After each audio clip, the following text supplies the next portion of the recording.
wasn't good enough on our end. Got to be better. Throws it to the sideline. Open is Robinson. Down the right sideline. Cuts inside at the 5. In for the touchdown. Eagles about to be in a 10-point hold to a 1-4 football team. Perch back. Throws left. Pass intercepted. We can't keep putting pressure on defense. At some point, we have to carry our own weight. Scottabue's third rushing touchdown. Giants lead at 33-17. Oh, he does a backflip. There's always lessons to be learned in these things, and we got to choose to learn from it.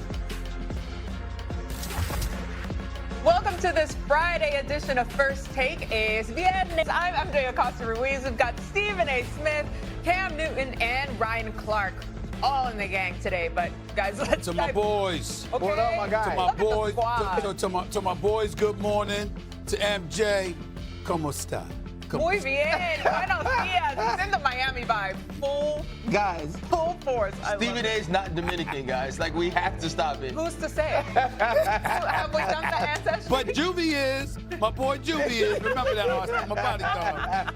That's right. Plenty Dominican for all, okay? Let's go. Let's dive right into that Thursday night upset. Craziness last night. The Giants took it to the defending champs with rookies Jackson Dart and Cam Scatterbo leading the way. Dart threw for a touchdown and ran for another, while Scatterbo added 3 scores of his own. Big Blue defense also stepped up, forcing 2 turnovers and keeping the Eagles off the board in the second half. The 34-17 win was New York's first division win since 2023. Eagles players were not happy post-game. Take a listen. The execution isn't there. We get behind the chains. We get very predictable. At the end of the day, we got to be able to keep the defense guessing, not be predictable. I don't get into it's predictable or pointing fingers. Like, I'm not gonna. I think KP's doing a hell of a job, but we all got to be better, and that's just the truth. And if anybody else thinks anything different, they got to wake up. I got to be better. Got to be better. I take ownership for it. A lot of autonomy, a lot of opportunity there with the ball in my hands, and given those situations, I have to be wiser and more detailed with it. We sat here yesterday trying to dissect what was going on with the Eagles. What is the disconnect? Why are they not winning? Why are they playing the way that they are? Just bad at football. We heard Jalen Hurts right there take accountability for his portion of this. But Cam, how much blame is on Jalen Hurts for this loss? Well, I don't think it's too much on Jalen Hurts than it is to Kevin Patullo. I mean, in any type of dynamic with this, you don't want to make matters worse. Nobody wants to play the blame game, but we have to play the accountability game. And when I look at Jalen Hurts' career, the thing that he has not openly said but needs to be taken into consideration is Jalen Hurts, out of his years in Philadelphia, has had a different signal caller in the last 5 years. When you look back, Kevin Patullo this year, Kellen Moore last year, Brian Johnson the year before that, and it's changing and changing. When I look at this type of dynamic, when you look at Kevin Patullo's kind of history of play calling, this is his first time calling plays in an actual game for an actual team. Now, that doesn't mean you haven't assisted in gameplay strategies, game planning, or designing plays or whatever, but it's a little different when you have the opportunity to call the actual play in real time. The thing to give this more reference is, if nobody has ever drove before Stephen Anthony, Ryan Terry, and Maria Josetta, if nobody has ever drove before as a high school student, you're expecting a plucker to come into the driveway or to the student parking lot. Well, if this is your first time driving, you basically gave Kevin Patullo a Rolls Royce Cullinan and said, hey, go drive. And he's been underperforming all year. But now teams are not bailing him out in the last 2 weeks. Now things are getting exposed, and it's going to get extremely interesting in Philadelphia moving forward. Well, let me say this. First things first. First Take, obviously, #1 morning show in sports for the last 13 straight years. You can't come on national television and be calling people out their name, Cam. People gonna start believing that's what our names are. Yes, I mean, you got to. Everybody, nobody's gonna get what my name is. That's my real name. I'm just saying, he making up stuff. That Quavius and all. I mean, come on now. You got to be careful with stuff like that. That's number one. Number two, here's my thing. I don't agree with you, Cam. I got to push back on you with this. Here's why. Yeah, you got an offensive coordinator, a new one.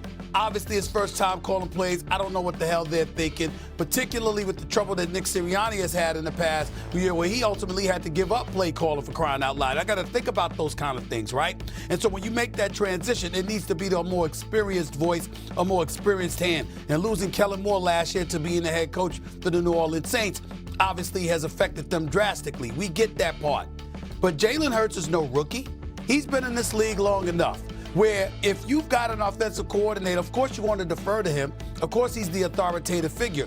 But you got to get in his ear and be like, yo, man, this is a bit predictable. This ain't working.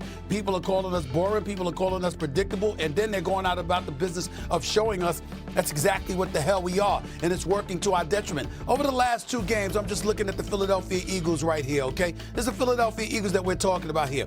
Passes per attempt for their first 4 games, RC, Cam, they were throwing the ball 25 times a game. Over the last 2 games, it's 35 times. They were rushing the ball nearly 33 times a game. That's dipped to 15.5. They were scoring 27 a game. It's now at 17 a game. What the hell is going on? When we talk about an identity, we don't know who they are because they don't know who they are. You're looking at wide receivers. One minute you think they're calling out Jalen. Another minute you think that they're looking at the offensive coordinator and saying, what the hell is going on? But then you see Devontae Smith wide open. He gets missed. You see A.J. Brown wide open when Hurts throws that interception. A.J. Brown was wide open in the end zone. Wide open. Just a few feet behind him, but he made the wrong decision. You got to take those into account and look at him. Those are not offensive coordinator play calling right there. That's Jalen Hurts missing, and we have to point that out. That's not to say that you completely absolve Petula. I get that part.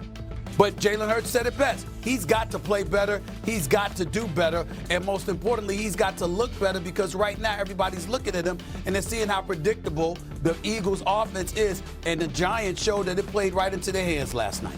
Honestly, this game is on Jalen Hurts. And I'm not saying that's the only reason that they lost, right? Quinyon Mitchell is injured. Jalen Carter is injured. We understand how that defense was behind the sticks. But let's go to the end of the half.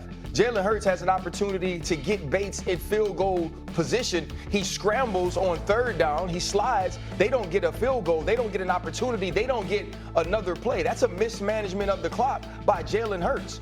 Devontae Smith is running wide open down the seam after a coverage bust, and Jalen Hurts overthrows him. Stephen A has already mentioned that A.J. Brown was open on the man coverage where he throws the interception, attempting to get the ball to Jahan Dotson, but he has to put that football on the outside. Those are all Jalen Hurts mistakes, and there's a lot of time that I feel like Jalen Hurts goes into a post-game press conference and it's coach speak, right? It's quarterback speech. It's leadership speech where he is taking the blame and taking accountability for things he didn't do. That wasn't last night.